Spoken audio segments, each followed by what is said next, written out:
To our last segment for today will be about tourism. When it comes to tourism sector, we have a lot of things to be discussed. After the revolution, of course, it has the political scenery in general has its impact on the tourism sector. And unfortunately, the situation now in Egypt when it comes to tourism is not that good, and we all know this.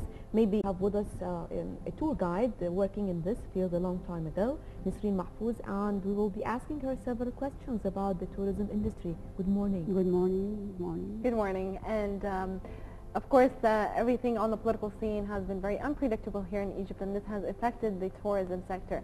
How do you see the situation now, and how has it worsened in the past few months? Well, actually, or even weeks. Yes.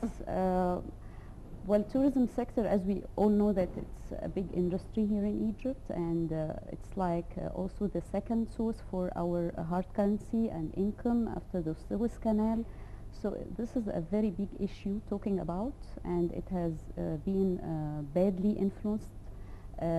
We've been talking all those people that working in tourism field, more than like 8 million people with their families, whether they're working in tourism field in Directly or indirect way.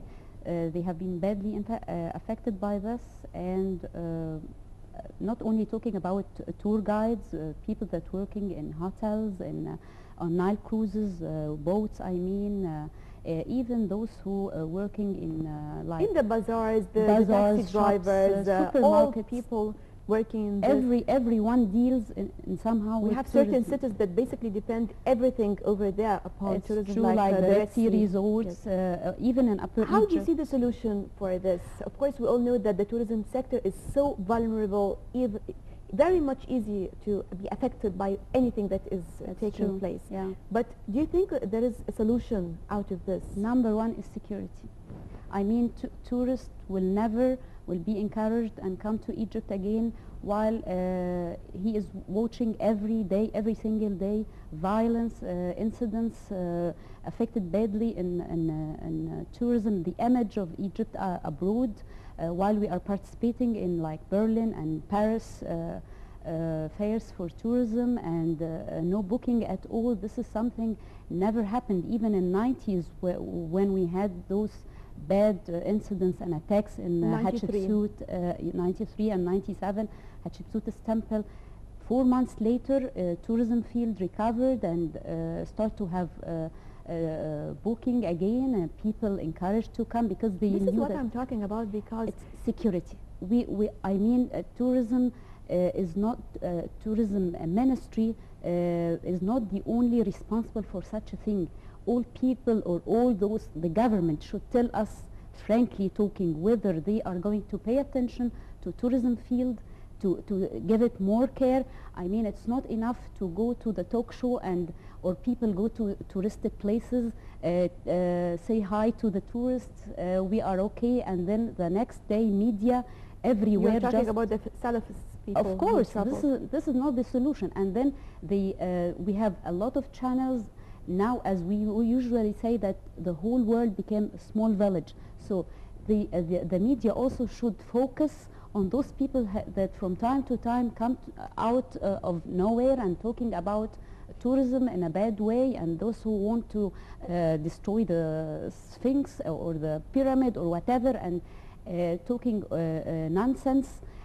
This is very important because we have a lot of incidents. I've been working for more like 20 years. We never had such a thing. I mean, this is the first time in tourism in Egypt to be very badly affected, and people truly suffer from this.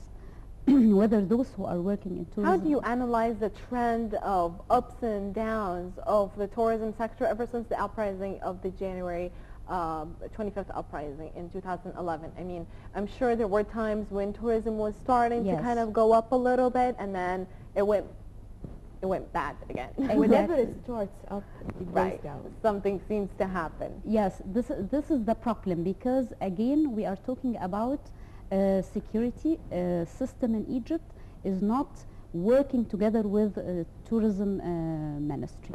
This is the problem, because the Minister of Tourism, whoever will be or experience he has, he would never work by himself in this circumstances. I mean, we have to, it's like a chain or a circle.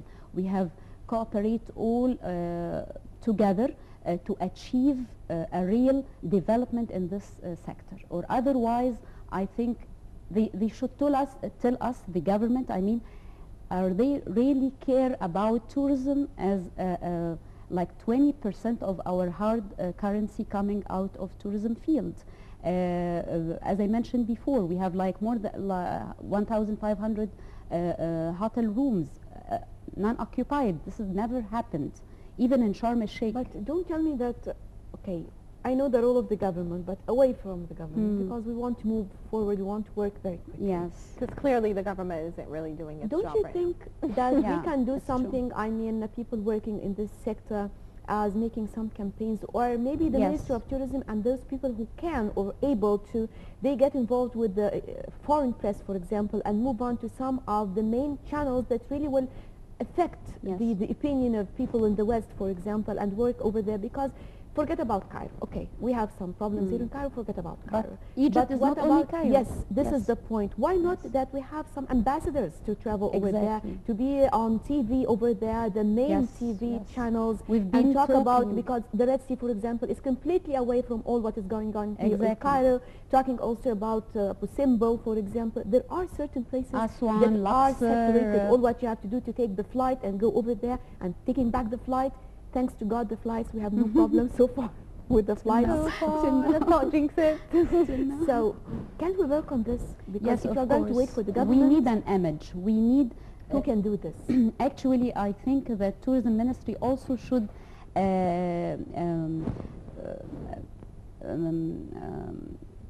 take a decision to be helped by others, like for example tour guides. I'm talking about myself.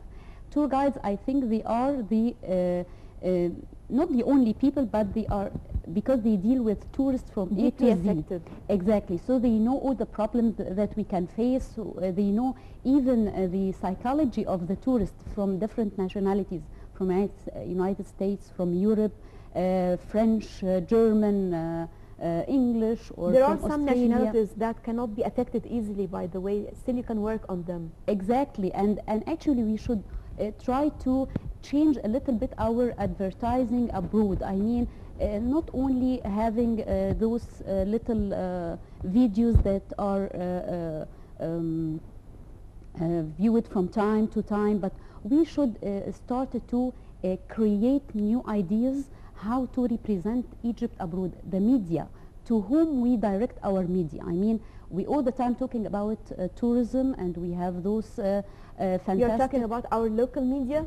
Yes, we should start to have our international. This is what I asked you about. Exactly. Forget about here. We here in Egypt, Yes, we know the we- situation. We want to help. Yeah, but it's to true, whom because are we talking? because the media that is reflecting the incidents or Egypt situation, it's the foreign media. How about the? I mean, I want local or Egyptian channels to be directed abroad, in United States, in different states, in Europe. I mean, Egyptian people that have the ability to go abroad and to reflect the reality. To how This to was show what I was talking about right now. Exactly, because unfortunately the Why we don't have this initiative? we don't have this kind of cooperation. You know, a little bit in tourism field, especially the run the whole issue very in a very routine and bureaucratic way. I mean, Everything in this country is being yes, driven but in a tourism, you routine can't, and it's like bureaucratic movie, way. So movie industries. You so it can't goes down the drain eventually. exactly. So you can't do the same or follow the same system all the time. It's the same thing since the 60s. We have the same ideas. We have the same how to express ourselves abroad. Nothing created recently or in a new way in order to give. Especially in the last 2 years, we need more efforts It's not enough to have brochures and pamphlets and people just come and it all see has to the do with the word of sightseeing mouth here when it comes to tourism. Exactly. I mean, if you can also use some people, foreigners who are living here in Egypt, whether working in tourism or in any other sectors, when it comes from these people, for example, British man talking to the British people, maybe Yeah, they it's will true. believe him more than when it comes And this from is us. one of the most important things, not only the media or channels or talk shows, but as you said, the word of mouth. But to achieve this, you should solve a lot of problems of vendors around the area of the sightseeing, the security, the taxi drivers. Since even those foreigners that live here in Egypt in general, whether in Cairo and in other places, But this has been the situation since a long time ago. This is not exactly, our main no, but concern it's right increased. now. Tell you the truth, it's Because they increased. don't We see suffer. tourists. We suffer. They want to work as well. Of course, I give them, but this is a big issue because when a tourist tells you as a tour guide, this is the last time to be here, I'm not going to recommend Egypt for any one of my friends or relatives. This is a big shock for us. I mean, we never heard such a thing, but we hear it recently. We hear this. I know that a group of tour guides have, ever since the January uprising, tour guides have held some demonstrations to go against what has been going on and to kind of demand better conditions for the tourism industry, better jobs, better initiatives to attract tourists into the country. Have you had any successes with these demonstrations? Have you seen any effects or benefits whatsoever from the tourism This is, industry? the tour guides, they are not negative at all. They try as much as they can. I myself and my colleagues, we have friends still in contact with them through the Facebook, emails, American friends, European. They still keep in touch with us and talk to us and everything. They sometimes have news we didn't hear about it here in Egypt. So it's, we couldn't hide As you things. mentioned, it is a global village. But let me ask you, because, for example, do some of you travel to the international travel fairs? No. Why not? You won't believe that the tourism ministry never asked tour guides with different languages. I think those are the real ones. Because I attended many of these travel fairs, and I think this is a very good chance or opportunity to all of the people, because I saw them with my own eyes that they go on air for different channels and the most important tourism channels worldwide. I'm talking about this is what we are talking about. And this is our main goal right now. Exactly. They should choose the right person. We need an image abroad. I can tell you the truth that they sometimes, those who are traveling in such places like you mentioned. But you don't have a syndicate or something like that? As a tour guide, away from the Ministry of Tourism, because we whenever have I a say anything for to anyone, guides, he depends upon the government and about the ministry, and nothing will happen. But tell you the truth, even individually, we have our own efforts. We try, but as long as you don't have channels to go through, so you won't achieve any goals. So we tried so hard, but even the syndicate of tour guides nowadays doing nothing. They already, they sometimes speak from time to time, but nothing even of what we asked for. We didn't ask for personal, or something like this, to have the your chamber own of tourism, but no communication. Unfortunately, everyone in this big industry worked by itself. So exactly. So nobody contact the other or try to achieve or to have one goal or one target to achieve it. This is the problem. So I think we need to cooperate together and to start or to create new methods in to develop our industry or tourism industry in general. Do you think we could actually make this happen, or is it? Of course, we have a saying that maybe tourism industry gets sick but never dies. Hopefully, yes, this time it's very badly affected, but we can do it if we can do it in other domains. Egypt is we can sit together and talk about the political situation, about anything that is taking place here in Egypt. I think we can do it in tourism sector. Yes, of course. So I hope that we all hope so. give ourselves chance to sit together, to talk, to listen to each other, and to work together for the sake of Egypt. I think Egypt deserves a lot. So Nesrein Mahfouz, our tour guide, thank you very much for joining us, and we wish you all the best. Good luck. Thank you very much. And with this, we come to a wrap up of today's episode of The Breakfast Show. Hopefully you enjoyed our segment. Nashwa? Thank you, Reem, and don't forget to join us again tomorrow, same time, and more on The Breakfast Show. Have a good day.